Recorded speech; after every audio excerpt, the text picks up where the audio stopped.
Que características uma substância precisa ter para ser classificada como sólida, líquida ou gasosa? É possível enxergar o vapor d'água? É possível ferver a água sem aquecê-la? Tem como uma substância coexistir no estado sólido, líquido e gasoso ao mesmo tempo? Existem outros estados da matéria? Se você tem essa curiosidade, lhe convido para assistir este vídeo até o final, onde trataremos sobre todos esses assuntos. Por aqui, professor Evânio Santos, e sem mais delongas, vamos à nossa aula.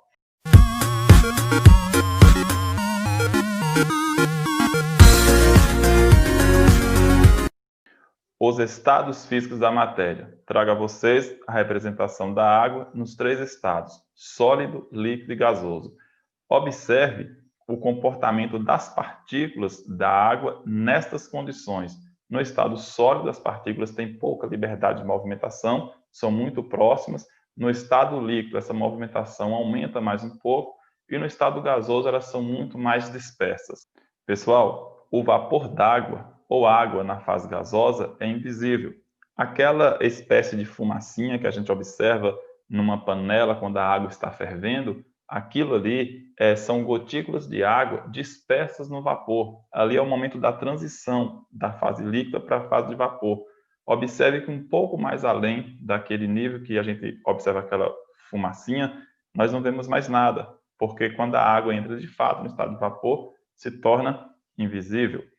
Outra coisa, a distância das partículas determina o estado físico. Como a gente vê aqui ao lado, no estado sólido as partículas são muito próximas, as interações intermoleculares começam a enfraquecer com o aquecimento, e aí as partículas se distanciam um pouco, é onde vamos ter o estado líquido. E quando, na maioria das vezes, essas interações se rompem, as partículas ficam dispersas, aí nós temos o estado gasoso. Mudanças de estados físicos. Observe, pessoal, mais uma vez a representação clássica da água, sólido, líquido e gasoso. Veja que do sólido para o líquido, se aquecer, o gelo descongela, ou seja, ele se funde e forma água líquida. Do líquido para o gasoso, dá-se o nome de vaporização. Essa vaporização se divide em três etapas. A etapa mais lenta, damos o nome de evaporação. É o clássico exemplo da roupa secando no varal, por exemplo. A roupa está encharcada, a água vai evaporando gradativamente, sem que a gente observe essa transformação. Já a ebulição é um processo mais rápido. Para que isso ocorra, tem que haver fervura, e isso a gente consegue enxergar nitidamente, a água ebulindo, se transformando no estado gasoso. E tem um processo mais extremo, que damos o nome de calefação, onde nem dá tempo ferver. Mais ou menos quando um pingo d'água cai numa chapa quente, faz aquele chiado, que é, na verdade, a transformação do líquido para o gasoso, sem necessariamente estar fervendo.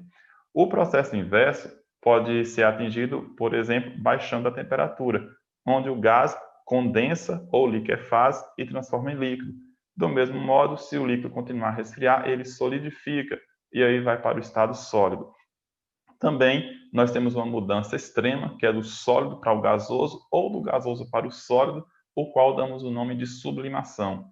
É o que ocorre com o gelo seco, a naftalina, por exemplo, são materiais que do sólido dão um salto para o gasoso, isso nas condições normais de pressão, por exemplo, sem necessariamente passar pelo estado líquido. Agora nós temos aqui a curva de aquecimento da água pura, né, a 1 atm, que é a pressão atmosférica normal, isso no nível do mar. Observe que o ponto de fusão da água a 1 atm de pressão é de 0 graus Celsius e o ponto de ebulição de 100. Isso quer dizer que abaixo de 0 graus Celsius, nas condições de 1 atm, a água é sólida. Quando se atinge 0 grau, a água começa a descongelar, ou seja, o gelo vai descongelando até formar água totalmente líquida. Uma vez que se tem água totalmente líquida, aí começa a aquecer novamente. Isso se a fonte de calor permanecer, é claro. Quando atingir 100 graus, novamente há um estacionamento aqui, ou seja, a temperatura não varia até que todo o líquido vaporize. Depois que a última gota vaporizar, a temperatura volta a subir novamente. Da mesma forma que aquecendo, nós temos essa curva que vai subindo, esfriando, ela vai descendo. Ou seja, o gás ou vapor, quando atinge o ponto de ebulição, condensa ou liquefaz e forma o líquido.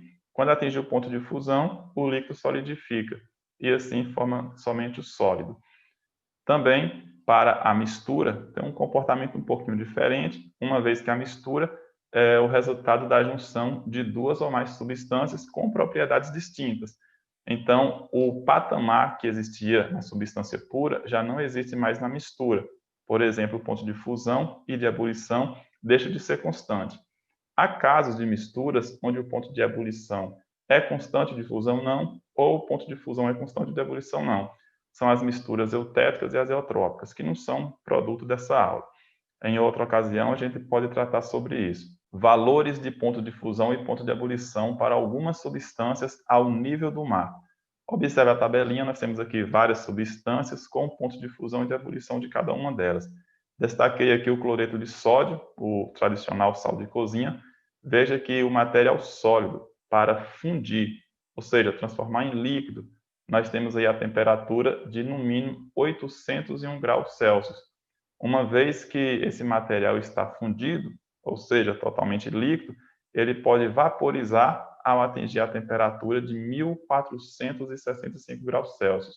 E cada substância tem um ponto de ebulição e de fusão específico, dadas as propriedades que cada material possui.